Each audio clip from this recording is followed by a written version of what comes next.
Welcome back to our series on creating your photo estate. Today's episode is going to deal with family film and video. Specifically, we're going to look at film first because this is a little bit more unusual and it's older as well. So what we find when people have these reels of film digitized, the quality is usually wonderful because it was a film product instead of the magnetic tapes that VHS were created, decades later. And people only had a few minutes per reel, so they didn't tape hours of a soccer game or whatnot. So it's good short clips, good quality.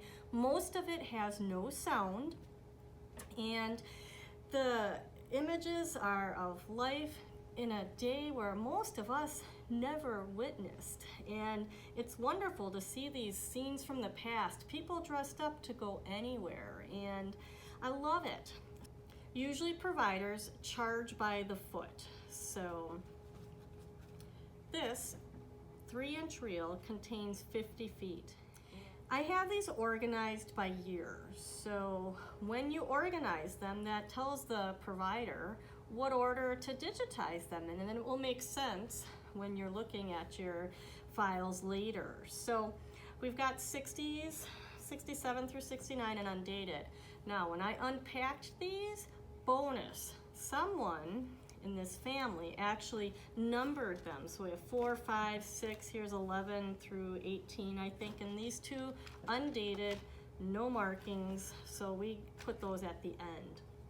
Now, back in the day, it was kind of putsy to keep putting 3-inch reels on the projector, so families often spliced them together onto 7-inch reels.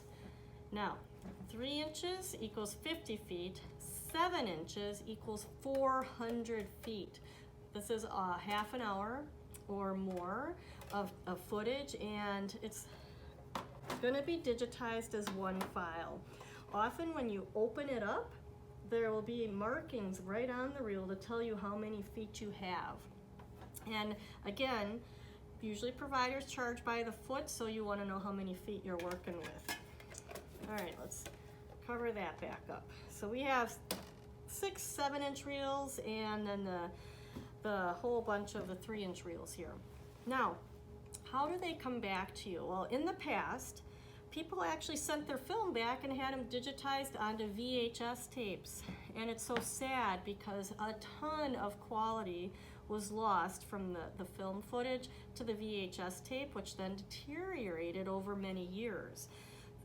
If you have that situation, hopefully you might have the original film, and it would be better to digitize the film than the VHS tape.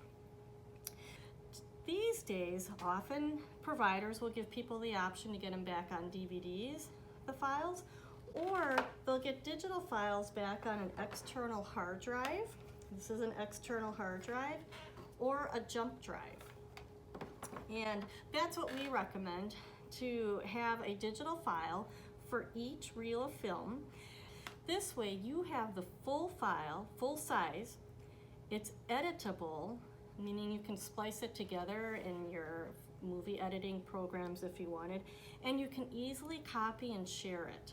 We also upload the film files to Forever accounts as well, and I'll give you an example of that. So the files come back generally as a .mov or a MP4, and they're on your computer, and I'll show you an example of what that looks like. You just double click on it and play it.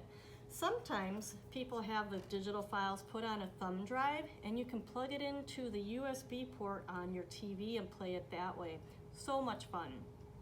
So I think that we have covered what I wanted to about film. Let's move on just to briefly talk about video. So I'm gonna just gently slide these over that way. And bring up video. Video is a whole nother section, but the end result is the same thing as with film. You're gonna get a video file, usually an MP4, and they can range anywhere from, the 3 minutes all the way up to 6 hours. And I have VHS tapes here. If you have 8mm tapes or mini DV tapes, same thing. Each tape will be its own digital file, returned back on an external hard drive. In some cases, people might want the DVD, that's fine, but always get the digital file as well. These tapes, you will want to edit or have a family member edit the good stuff out of it. Oh, and I'm just looking at this tape, The Day I Died, TV. Well, you know you're not gonna digitize the television ones. Here one, this is water skiing, and it's got the name of the girl that's water skiing on it. So anyway, you wanna get these back as MP4s on a drive in case you have family members who'd like to edit it. And you will want to edit. Even water skiing, as exciting as it can be, you don't need 90 minutes of it. That's it for film and video. Thank you so much for hanging in there with us on this Creating Your Photo Estate class. I know we've got a lot of time in, and hopefully your collection is coming together. Take care, stay well, and we'll see you the next time.